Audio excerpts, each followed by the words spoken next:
तोर दुआरी रंग लगवा लेना। रंधनी खोली ले बाहर निकल आना। नौनी आए वो तोर दुआरी रंग लगवा लेना। गुल गुल भजिया ला पाछू बना ले बे ओ। नौनी आए वो तोर दुआरी रंग लगवा लेना। रंधनी खोली ले बाहर निकल आना। नौनी आए वो तोर दुआरी रंग लगवा लेना।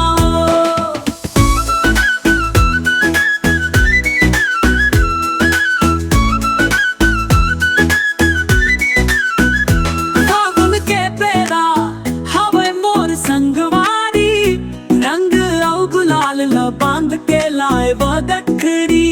माया के रस्म मोला नहवा देना। नौनी आए वो तोर दुआरी रंग लगवा लेना। रंधनी खोली ले बाहर निकल आना। नौनी आए वो तोर दुआरी रंग लगवा लेना।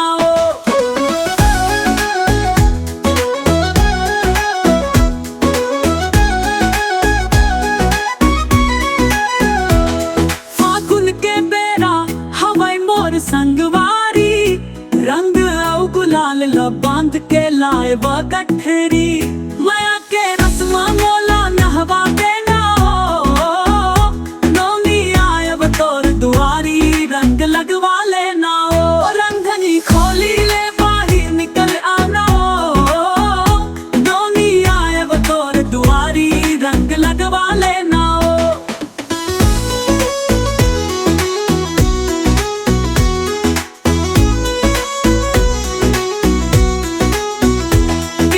करीमा बजत है ढोल औ मंजीरा।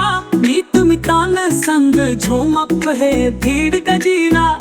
ठुमका मारे ला महुना सिखा देना। नौनी आए वो तोर दुआरी रंग लगवा लेना। रंधनी खोली ले बाहर निकल आना। नौनी आए वो तोर दुआरी रंग लगवा लेना।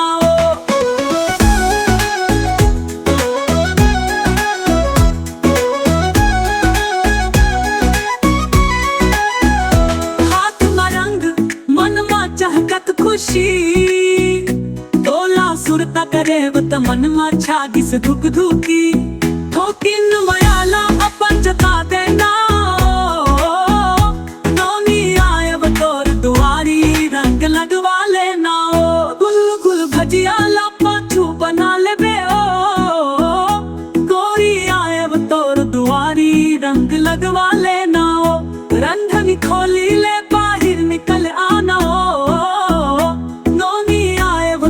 दुआरी रंग लगवा लेना।